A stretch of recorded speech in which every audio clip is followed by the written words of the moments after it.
Xxmarykatebeautyxx, and today, I know, I love conspiracy theories, and a lot of people on YouTube like conspiracy theories, so I thought, why not do one on Valentine's Day?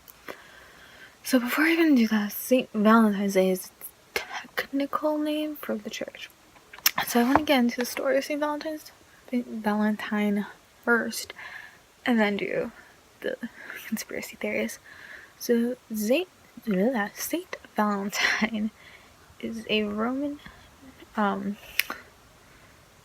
saint whose feast day is actually Valentine's Day, and is the patron saint of love, young people, and happy marriages. And the reason for that actually goes back to, this might be in a religion that I learned when I was younger, but when he was alive, which he died in 269, I believe that's AD. It doesn't quite tell me about it.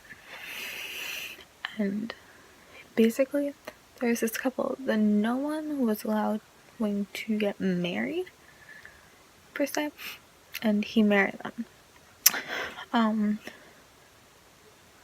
But yeah, so he was a martyr for the religion and stuff like that. I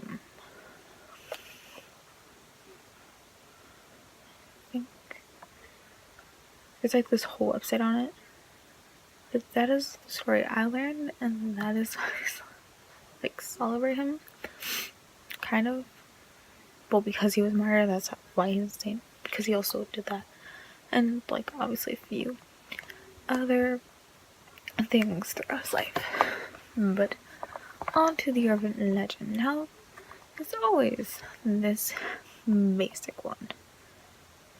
I'm sorry, Valentine's Day, also known as V-Day or Emo Poem Day. That one gets me.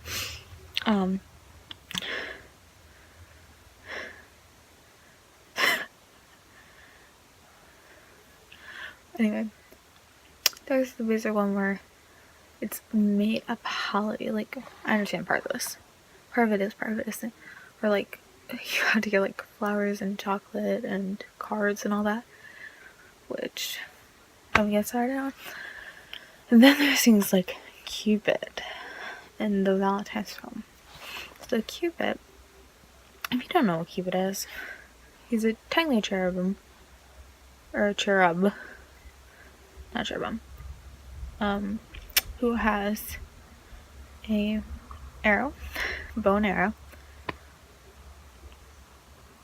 and basically goes around shooting people and make them fall in love with each other. And then the Valentine's poem, it's basically the roses are red, violets are blue. That gives you a whole bunch of different ones. It's like, all of these are belong to you. Probably translated game designer from Tokyo. And then roses are red, violets are blue. Soviet Russia, poems write to you. Questions. Those are the example of the sexual ones. The unsuccessful ones, oi you, come here, so I'm predator, which is chap.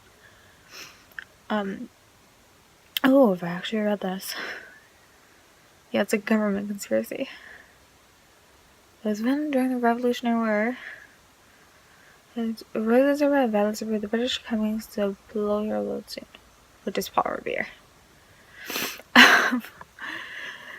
If you don't know who Paul Revere is, he is the one who supposedly, I'm not sure if this is actually true, went up and down the British colonies saying that the redcoats are coming. So, things I've also learned with this, looking this up, is each country has their own tradition. So, like, Japan, ladies give the men chocolate. And they, I guess, I do not hold any romantic connotations. And if they do, they have some sort of homemade gift with them. In Argentina, one day is not enough. It says, literally. They celebrate, like, in us here in the US, sorry, But in July they also have the Sweetness Week lovers and friends when lovers and friends exchange candies and kisses. Well, yeah. And then Taiwan.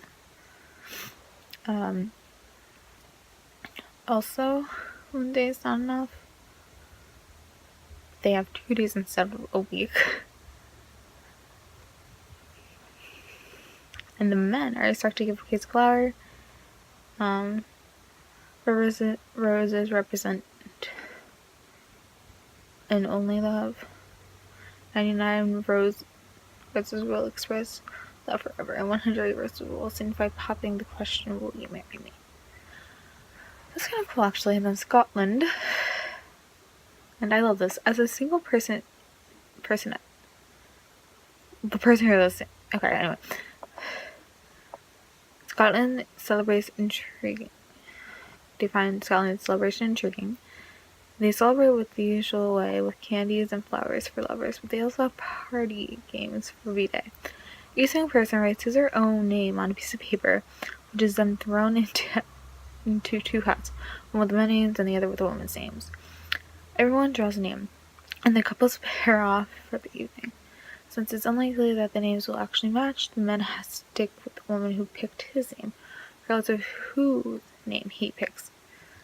Actually, it's interesting. And Malaysia is also a country for the singles to get on the action.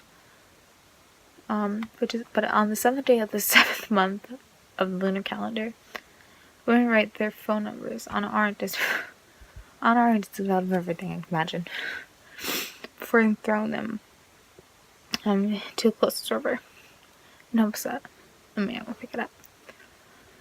But yes, that is what I have for you guys. I hope you enjoy. So, love ya. See ya. Bye.